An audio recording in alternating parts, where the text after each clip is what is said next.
So Julian, why is responsible business important to your company?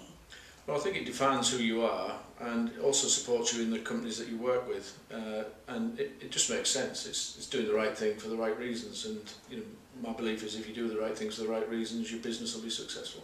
Why did you take a leadership role at BITC? Well, the first thing I'd say, I was quite humbled to be asked. Actually, it's quite an honour and a privilege, especially when you see the kind of people that actually are part of the leadership team and the organisations that come from. So that was the first thing I'd say. I think part developmental. I saw it as a next step to broaden my own leadership skills, and secondly because I actually thought with the team in place we could actually make a difference, and that's why I joined really. And it's been very beneficial for me as an individual, but hopefully for London as a with work we've done with the team. And what difference do you think the London team can make?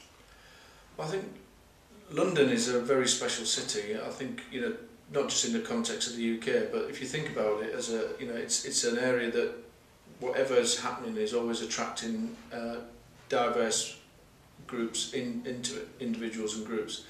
And I think particularly in economically stressful times, I think that's a big issue, because I think it does polarise a lot of issues that are around the country generally. So I think it gives us a real opportunity to to face some real challenges, but also the opportunities. What is your vision for London?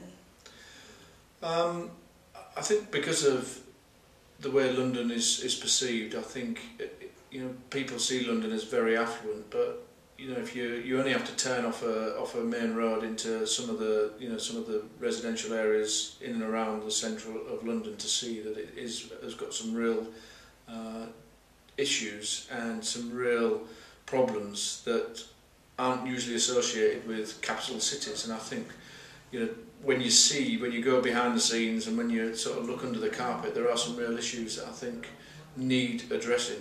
And I think really for me, it's putting London back on the map in terms of being a global city, and one where the difference between the rich and the poor is actually very much narrowed.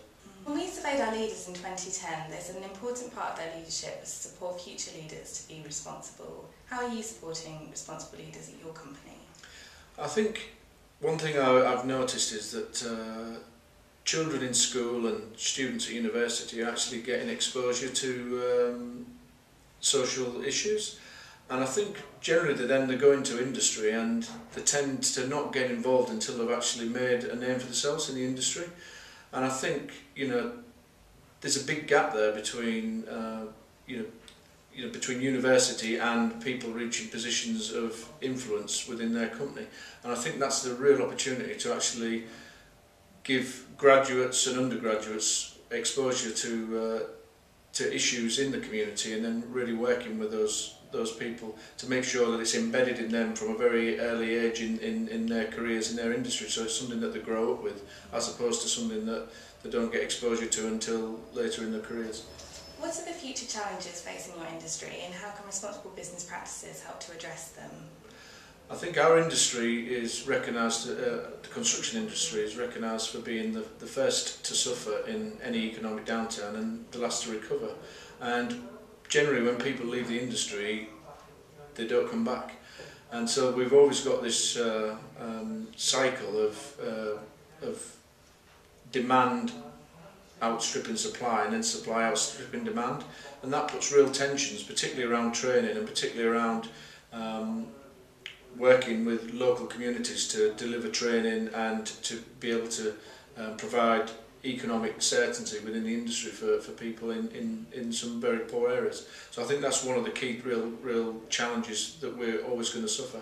And as we come out of the next recession, there's going to be a real skills shortage, which will be an issue, but it's also a massive opportunity for us to engage with communities to bring people into the industry. Now BITC is in its 30th year, how can it scale up its activities? I think my perception of business in the community is really powerful with the major organisations, and I think we know that to come out of the next recession we need to really put a lot of emphasis on the small and medium-sized businesses, and I think there needs to be an avenue for business in the community to make sure it can really engage with those organisations, because they're the ones that are actually going to employ ourselves out of the next recession. So I think working with those organisations and with social enterprises to make sure that there's a lot more collaboration between the two, I think that will be a win-win for everybody.